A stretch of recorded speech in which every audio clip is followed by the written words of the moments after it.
I know people personally, not influencers, not people that I've just seen online, people in my personal life that have been making over £850 a day for the past 3 years.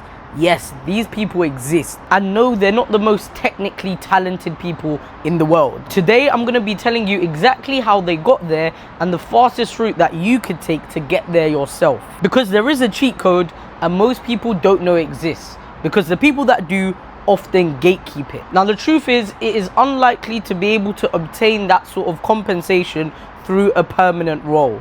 Typically, these people will have some sort of contracting role that pays them these sort of day rates. Now, the difference between contracting and permanent roles is you operate more in a self-employed capacity. And that means you don't necessarily get holidays and other typical benefits that a permanent employee would get. Now, of course, this varies. Now, another thing to account for is there's two types of contractors nowadays.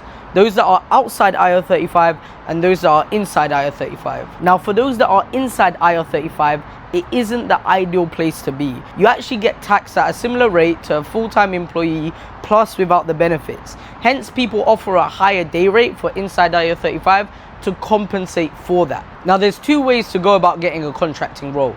Either A, you gather years and years of experience, develop niche technical expertise, break into the contracting space, start finding the right recruiters to work with, and that's how people typically do it. And they often have at least 5, 6, 7 years of experience under their belt before they go into contracting. However, there's those that know the cheat code and manage to become contractors within just 2 years, and some I even personally know within a year of working in the industry. And I myself managed to actually land contracting roles within just 2.5 years by following this blueprint. And there's only two things you need to know to make this happen. A lot of people have limiting beliefs when it comes to contracting. They think it's incredibly difficult to get into. In order to obtain these high-paying day rates, that you need to be the best person in the world and the interview processes are incredibly difficult. That's not true. A lot of contracting interviews are literally one-stage interviews, whereas perm roles that you go for can be 4, 5, and even more stages to land a role that pays less than a contracting role. And now you're probably thinking, if it's so easy to get into contracting, there's hundreds and hundreds of people applying. Why would they choose you? And that's where you get into the cheat code. There's two ways of going about it. One, having a niche set of expertise. Number two, having a security clearance that separates you from others. And I'll break down why these two things are really important. I managed to land contracting offers within just 2.5 years of being in the field. And my first contracting offer was for a data platform engineer. The reason why I was able to land this role over other engineers is because of the exposure I had to a data platform environment, which separated me from the traditional DevOps or platform engineers. I built expertise around tooling like Snowflake, Airflow, Airbyte, and these are things that helped me separate myself from others. Hence, when it came to those interviews, I was able to shine. The difference between contracting interviews versus perm interviews is contracting interviews are extremely specific. They often want you to come in and get a specific project done, which means they are testing you if you're able to do X, Y, Z, not your capability to do that.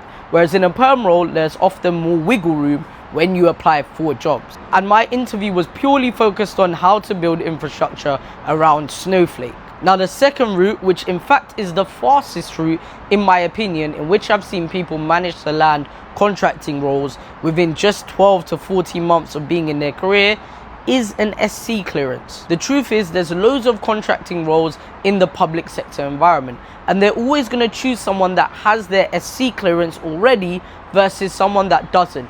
It's just too much of a risk from a business perspective.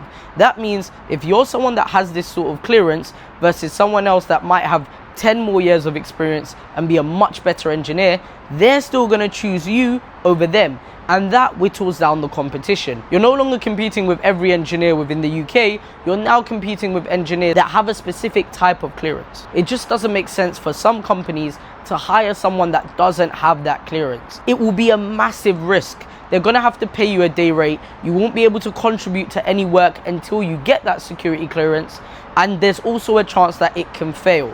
That's just too much of a risk for companies to take. Hence, they will go for someone that has less experience and less technical knowledge in order to offset that risk that the business could experience. We go into further depth and help people within our community break into the contracting space and land that role. If you're interested in following this clear pathway that we set out in our community, click the link in the description, and if you're a right fit, book a call with our team. I know a lot of people have limiting beliefs and it's easy to just say it's impossible, but there's so many people out there that are earning £800 a day, year in, year out, back to back.